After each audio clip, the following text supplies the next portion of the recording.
언제나 필승! 네, 반갑습니다. 필승입니다. 자, 이번에 분석해드릴 기업은 CS 윈드입니다. 오늘 CS 윈드가 말도 안 되는 실적을 냈습니다. 네, 초 어닝 서프라이즈를 냈어요. 그럼 그 이유에 대해서 분석해드릴 것이고, 앞으로 CS 윈드의 실적이라던가 성장 모멘텀 위주로 분석해드리겠습니다. 그에 앞서서 우리 멤버분 중에 한 분이 이제 수익 인증을 좀 해주셨습니다. 지금 보시면 오늘 이제 인증해 주신 거고요. 8월 8일 글이죠. 필승 오랜만에 수익 인증합니다. 네, STX중공업 107.81% 네, 수익 인증을 해주셨습니다. STX 드디어 100% 넘었습니다. 이 사이클 끝에 조선주가 얼마나 갈지 상상조차 안 갑니다.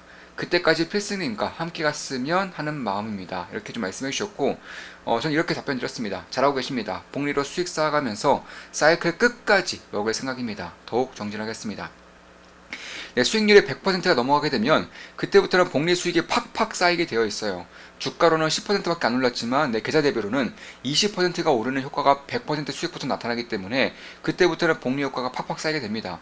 저는 이번 사이클 끝까지 가져가면서 우리 멤버분들은 물론이고 구독자분들도 다 아시고 계시죠? 제가 예전부터 조선의 슈퍼사이클을 부르짖어 왔습니다. 그런 것들이 조금씩 현실화되고 있는 것이고 제 투자 내역을 실시간으로 우리 멤버분들께 다 말씀드리면서 투자하고 있기 때문에 우리 멤버분도 STX 중공업 100% 이상의 수익을 내고 계신 거죠. 사실 지금에 와서야 조선 슈퍼사이클, 조선 기자재 슈퍼사이클 이런 식의 얘기가 나돌고 있지만 그럼에도 불구하고 이 중소형주들 특히나 초소형주들은 아직까지도 바닥을 박박 기고 있는 기업들이 꽤나 많아요. 실적이 앞으로 기하급수적으로 올라갈 수밖에 없음에도 불구하고 바닥을 기고 있습니다. 그도 그럴 거지 세금 이슈도 마찬가지고 변동성이 큰 것도 마찬가지고 이런 것들로 인해서 코스닥 거래대금이 반토막이 났어요. 네, 작년 대비해서 반토막 났죠. 따라서 신규 자금 유입이 아예 없다는 것이기 때문에 중소형주들의 개인 자금이 들어올래야 들어올 수가 없는 것이고 그에 반해서 기관들은 당연히 중소형주들에 관심이 없어요. 3천억 이하 주식들은 투자하는데 상당한 제약이 있는 것도 사실이고요. 그래서 아직까지는 수급적인 이슈로 인해서 펀더멘털과 무관하게 실적과 무관하게 바닥을 박박 기고 있는 기업들이 있는 것이고 기회가 발생하면 저는 여지없이 그런 기업들을 주워갈 것입니다. 네, 매수를 할 것이에요. 당연히 우리 멤버분들께 실시간으로 말씀을 드릴 것이고요. 한 달에 24,000원이면 제 매수 매도 내역을 실시간으로 보실 수가 있습니다. 그리고 필사단 멤버 이제 모집 중에 있죠. 필승사단 7기 멤버 모집 중에 있고 현재 두 분이 오셨기 때문에 선착순 3명만 더 받고 마감 짓겠습니다. 네, 딱 선착순 3명 남았습니다. 이번에도 마감이 되면 이제 향후 몇 개월 동안은 또 필승사단 멤버 모집이 없을 겁니다.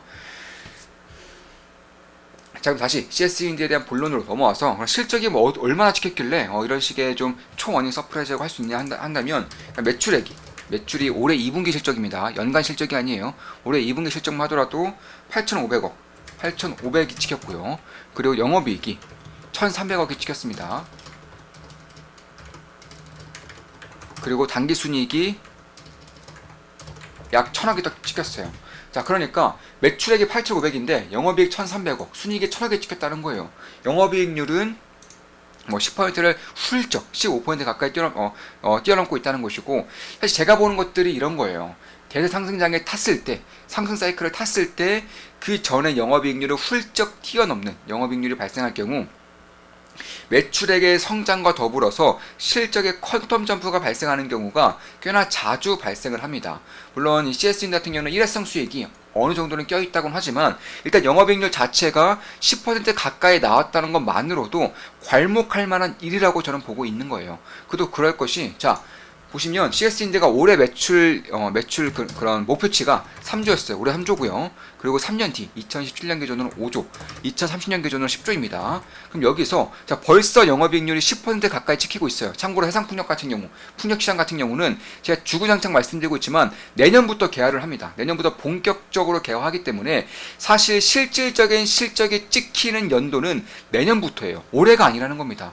그럼에도 불구하고 CS인들은 워낙에 핵심적인 역할을 맡고 있는 기업이다 보니까 지금까지 업황이 어려웠을 때 싸게 널브러져 있는 핵심 기업들을 줍줍을 잘 해왔기 때문에 벌써부터 어닝 서프라이즈가 나타나고 있는 것이고 다만 그럼에도 불구하고 제가 봤을 때는 꽤나 좀 관심을 가질 만한 그런 실적이 이제 올해부터 벌써부터 나오고 있다. 좀 이렇게 좀 말씀드릴 수가 있습니다. 그럼 만약에 3년 뒤에 이제 일단 올해 매출 3조이고 여기서 10% 정도의 영업이익만 치더라도 3천억 정도 나와요. 3천억 정도. 그리고 15%에서 20% 가까이만 하더라도 대략 2천억 정도 나오는 것이고, 2030년도에 저는 충분히 20% 가까운 영업이익률이 가능하다고 보고 있어요. 제가 조선주를 분석해 드릴 때에도 매출액의 성장만 보는 게 아니라 영업이익률의 성장도 봐라. 영업이익의 성장만 보는 게 아니라 매출의 성장과 더불어서 영업이익률의 성장까지 보게 될 경우 조금 더 정확한 실적의 판가름이 날 것이다. 이렇게 좀 분석해드렸죠. 그에 따라서 앞으로도 갈 길이 있다라고도 말씀을 드려왔었고요. 마찬가지예요. 이런 상승 사이클을 타는 이런 기업들 같은 경우, 특히 제조업 관련된 기업들은 영업 레버리지 효과가 매우 크기 때문에 20%까지 영업이익률이 좀 충분히 올라올 수 있을 거라고 보고 있어요. 향후 6년 동안은 충분히 올라간다고 보고 있습니다. 그럼 만약에 그렇게 될 경우 20% 가까이 영업이익 나올 경우에는 2조 정도의 그런 실적이 나올 수 있다는 것인데, 현재 시가총액이 얼마입니까? 네, 대략 한 2.2조 원 정도 됩니다. 그러니까 6년 뒤에 실적이 2조가 찍히는데 현재 시가총액이 2.2조라는 거예요. 해상풍력 시장은 내년부터 본격적으로 개화한다라고 또 예전부터 말씀드렸었죠. 그에 앞서서 지금부터 실적이 나온다는 것은 꽤나 괄목할 만한 일이다라는 것을 의심할 여지가 별로 없다라고 저는 보고 있는 겁니다. 사실 그도 그럴 것이, 일단 작년에 전년도에 매우 어렸을 때, 시장 업황이 매우 어렸을 때 하부구조물 기업이죠. 블라트를 인수한 게 꽤나 큰 그런 도움이 됐을 거라고 저는 보고 있어요. 블라트의 1년 매출액이 9천억 정도 됐습니다. 9천억 정도. 근데 이거를 수백억 정도, 500억 내외로 인수를 했어요. 근데 이게 얼마나 나왔느냐? 하부구조물에서 실적이 올해 2분기에서만 3,300억이 나왔습니다. 참고로 총 캐파가 1.6조 정도 됐었어요. 근데 이런 것들이 이제는 3,300억 정도, 그러니까 하부구조물에서만 올해 매출액이 1조 이상이 나올 수 있는 시그널이 발생을 하고 있다는 거예요. 이거 어마어마하게 빠르게 올라오고 있는 겁니다. 3,300억 정도. 여기서 영업이익도 500억 이상이 나올 거라고 예상을 하고 있기 때문에, 그렇다는 것은 이거 엄청나게 싸게 산 거죠. 근데 제가 전에도 CS인데서 분석해 드릴 때 블라트 인수 가지고 왈가불가 얘기가 많은데, 시간이 가면 알게 될 거다. 이건 매우 싸게 산 거다. 매우 줍줍을 한 거다라고 말씀드렸던 것이고, 올해 2분기부터 이런 효과가 벌써부터 나타나고 있어요. 내년부터 나타날 것이라고 예상을 하고 있었지만 꽤나 빠르게 이런 효과가 나타나고 있다라는 것입니다. 그도 그럴 것이 단가 이상이 굉장히 빠르게 진행되고 있어요. 하부구조물이 지금까지 적자를 봤었던 이유, 이 블라트가 적자를 크게 봤었던 이유는 단가 인상이 안 됐어요. 그리고 아시는 분들은 아직 아시겠지만 유럽 기업들, 유럽 업체들의 그런 제조업이 망해가고 있어요.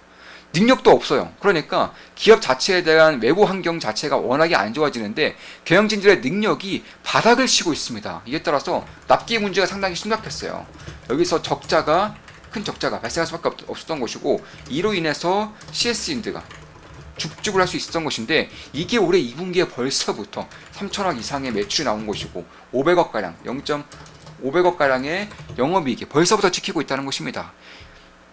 내후년으로 갈수록 단가 인상이 더 진행될 것이고, 납기에 대한 문제가 사라질 것인데, 증설까지 진행될 경우 하부 구조물에서만 이 수백억 정도, 500억 정도를 인수한 이 기업에 대해서만 실적이 얼마나 찍힐 수 있을지에 대해서 눈여겨볼 필요가 있다라는 것입니다. 그래서 그런 것들 봤을 때, 특히 이제 트럼프가 되면 해상풍이라던가 뭐 전기차던가 배터리, 태양광 이런 것들 다 망하는 거 아니냐, 이런 식의 얘기들이 아직도 좀 나오고 있는데 그럴 수가 없어요. 근데 미국이라는 국가 자체가 대통령 한 명으로 좌지우지 되는 국가가 아니고 시스템으로 움직이는 국가입니다. 그리고 두 번째로 공화당 쪽에서 오히려 신재에너지를 더 반기고 있어요. 공화당을 밀고 있는 대표적으로 텍사스 같은 곳들이 있죠. 이런 부분들에서 오히려 캘리포니아, 민주당을 전통적으로 밀고 있는 캘리포니아 이런 주들보다 신재생 에너지를 더욱더 적극적으로 받아들이고 있습니다. 경제성이 그만큼 생기고 있다는 거예요.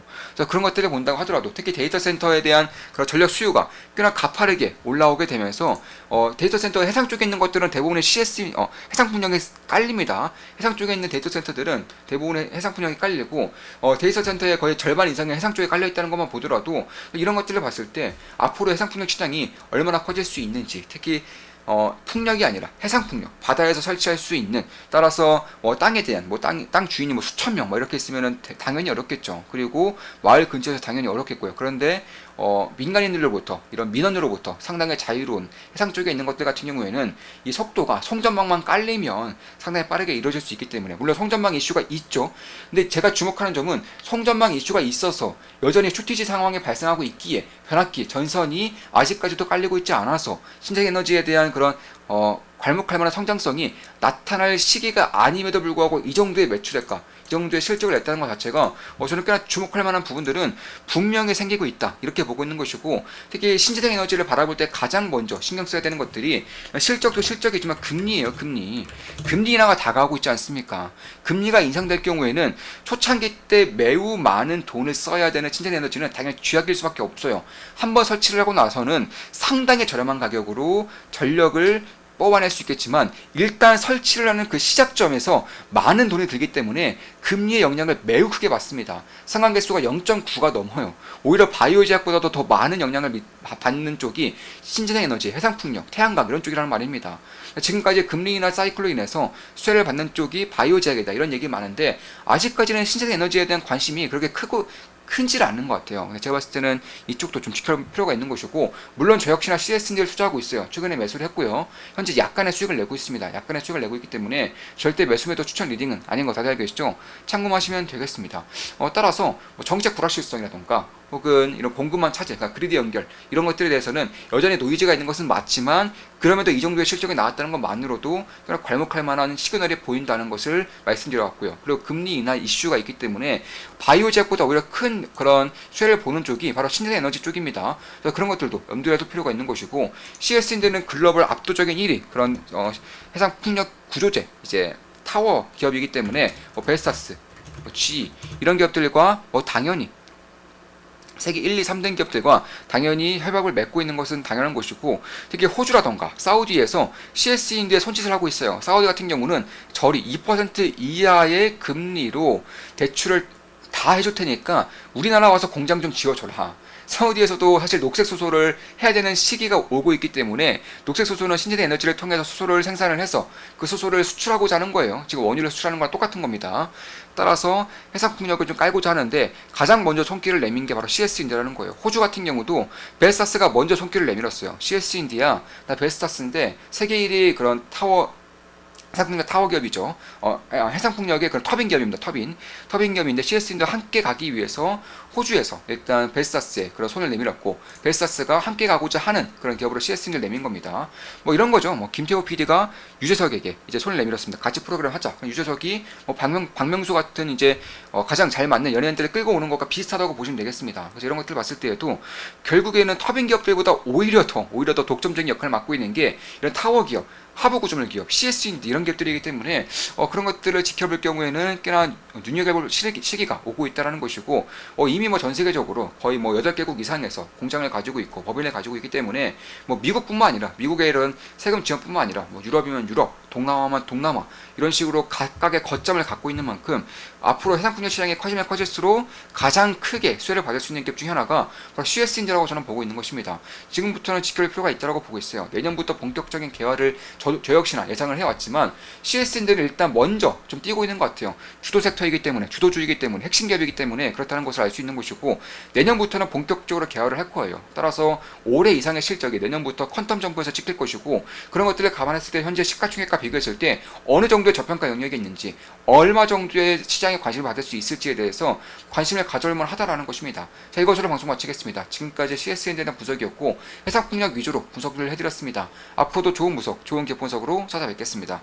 필승 구독, 알림 설정, 좋아요는 여러분들께 돈이 됩니다. 한 달에 24,000원이면 제 투자 내역을 실시간으로 보실 수가 있어요.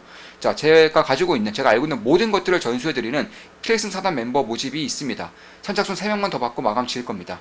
필승이었습니다. 필승!